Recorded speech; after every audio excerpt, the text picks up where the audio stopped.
Welcome back. Too many times we look at being different as a bad thing when it's really what makes us stand out and can even be our superpower. That's the sentiment behind the book, The Gift of Being Different. International speaker, best-selling author, and podcast host Monica Berg co-wrote this book with her daughter Abigail, who was diagnosed with dyslexia. And Monica is joining us this morning to talk all about this book. Monica, thank you so much for being here. Hi, thanks for having me. No problem. So I want you to talk about how your children, or talk about children and what makes them different, how this book is helping them.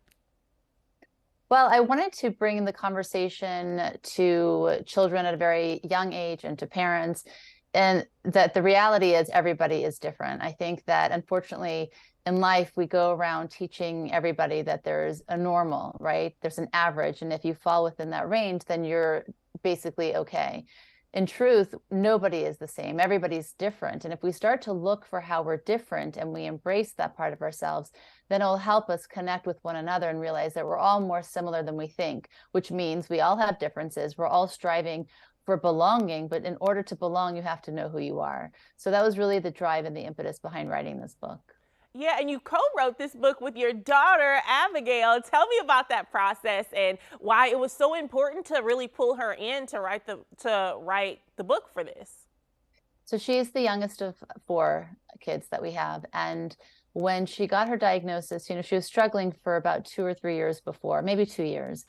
And, first grade came along, other kids were reading at the pace that they should. They were excelling in that. Same thing with math. Second grade came around, she was still struggling. And the teachers were kind of perplexed at first because while she was able to have critical and amazing cognitive thinking and well beyond her years, she struggled with the basics. So we got her tested, and I really wanted to think about how to frame this for her before I presented it to her. And then she beat me to the punch. She came to me one day and she said, "Mommy, do I need so much extra help after school and in school because I'm stupid?" And my heart just fell on the floor. And I thought, first of all, I have to find a way to reframe this for her. I have to also realize what I think about it. And I saw it as really what it is. It's a gift. When we are able to identify how we're different, whether it has a name or we can give it a title, but we find out all the components that it really has, we can use that to understand ourselves better, learn how we learn, and be able to give to ourselves. And then it really does become our superpower, not only through understanding what she has with dyslexia.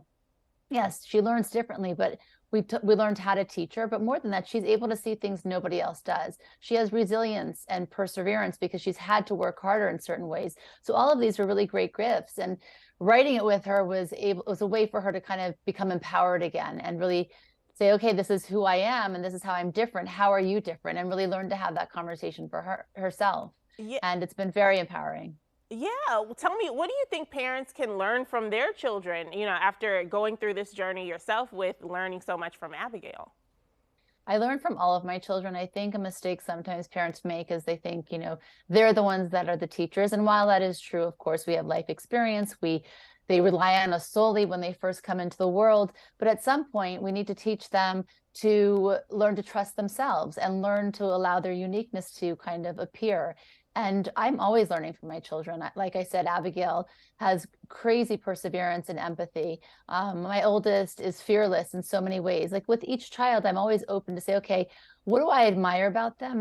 And do I have that quality? And if I don't, I try to emulate that. So I think that relationship can be a really beautiful one because it's forever changing and growing. There will be a stage when we'll need assistance from our children as we get much older in life. So I think being able to have that relationship where you're transparent and open and being vulnerable with one another is so powerful. And I was so grateful that Abigail felt comfortable enough to come to me and ask me that question that day, because what if she had kept it inside all that time? Yeah, and that's so true. It all comes full circle, and then we are kind of the caretakers of our parents. So I love that you and Abigail are having all of this communication, and you're teaching everyone out there about it as well. Thank you so much, Monica, for being here. We really appreciate you.